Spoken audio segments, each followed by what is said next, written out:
All right, Peter. We're just gonna end this video real quick with just a question of the week. I always like to do one of these. Yeah. Every week, as the name would say. What do you feel like is the most underrated thing about basketball?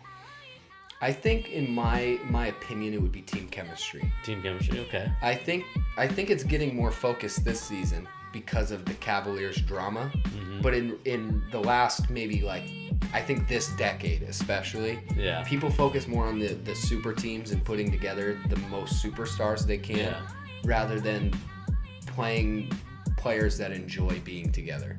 You know, I think you look at the Golden State Warriors when they're on peak form. Yeah, it's KD and Steph Curry are playing together, and Klay Thompson and Draymond Green. Those guys enjoy playing together most of the time, right? And when they're not, you can tell, right? And I that team is a really good example because they kind of fluctuate back and forth, right? Yeah. But most of the time, KD and Steph really enjoy playing together, right?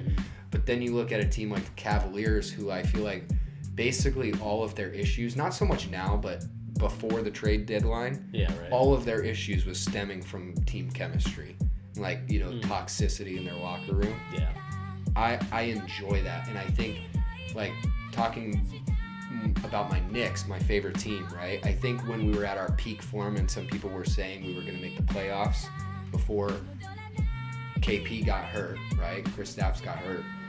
That team legitimately enjoyed playing together to the point where they were outperforming better teams. And it was really important. And I watched basically every one of their games up until the point where we started to tank, right? And Kristaps got hurt. When they were playing at their best, they were laughing and having fun on the court. And I think that is greatly undervalued in today's NBA. Teams don't put a priority on putting players together who enjoy. Just look at the LA Clippers. Their team was built on a foundation of players who did not like playing with each other, and it all crumbled, and they didn't win a single championship. Yeah, to me, the most underrated thing in basketball, just in terms of a play, and it's the reason why I named the podcast The Charge. I like charges. The charge is probably the most underrated thing, and you don't see it very often with your very superstar level players. Yeah. You see it with the nitty-gritty guys, the guys that are willing to put their body on the line just for the sake of winning a game. Mm-hmm.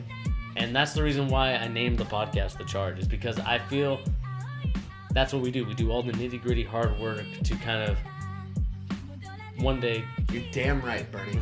...to swing it in our favor. But just going back to basketball, and just something I noticed when I was coaching, is that we did like to do a lot of charge drills, and you could see some of the kids who were able to take a charge, and some kids that weren't able to take a charge because they weren't willing to put in their body on the line. And I'll have to say, by the end of the season, everybody on my team put their body on the line finally, which is something I always like to see, because I think if we can teach the younger generation how to take a charge and how to actually do it the correct way, I think we could, because it is such a momentum swinging play. Yeah, it could either go really good with a charge, you're going the other way, you're down by 2, take a charge, you have the ball going the other way. Yeah.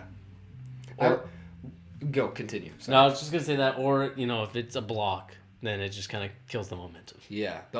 My secondary answer would be a steal, at the top, the outside the 3-point line is a really underrated thing because people are afraid of getting fouls. Yeah. But if you're really good at swiping the ball from somebody's hands, it's there can't be an easier change of momentum bucket that you can get in all of basketball. And that was always by far my favorite part of watching Jason Kidd play, is he would just swipe the ball from people's hands constantly. And it was an easy layup, Yeah. If you're a quick guard, you can swipe the ball from somebody's hands, get the lay-in, back on defense. Yeah, it's just crazy to think that these are very underrated plays and underrated things that happen in basketball. And just going quickly back to the charge thing, one thing that I notice a lot in this generation is that there's a lot of people trying to swat when they're not really shot blockers. Yeah, stay on your feet. Just stay on your feet. That's all I ask. Stay on your feet and stay in front of people. You know who you are on my team if you keep trying to block. Do we want to do a most overrated, or do we want to save that? We'll save that for next week. Oh man, I got a good answer for that one. Yeah, but anyway, guys, like Pete said, woo! Keep grinding. Every week, Fusion Corp, that's what we do. Yeah, this guy over here, king of the grind, right? That's Bernie. Learn his name, all right? Right here. I'm Pete, co-captain of the grind. Cut that promo. Cut that Co-captain of the grind, baby.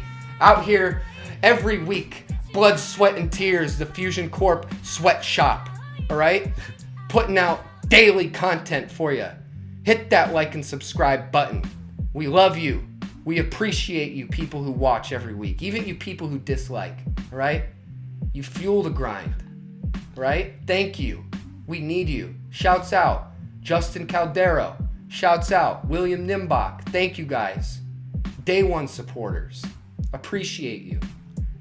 Anyway, guys, let's get a little bit light. Like I said, love and appreciate you. I had to cut the mean promo one. Had to cut the promo.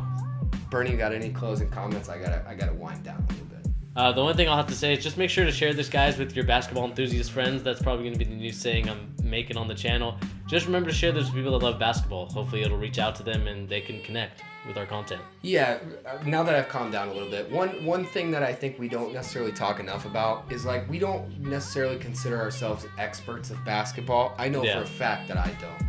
I just consider myself a gigantic fan of the sport. I like to watch it basically every single day. Mm-hmm. And with that being said, like, I love having a discussion about basketball. Right. I'm not trying to out-fact you, you know, not trying to over-analyze the sport or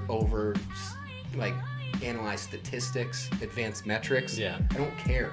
I just want to watch the sport and have a good discussion about basketball. I really appreciate the people who comment and tell us what you think.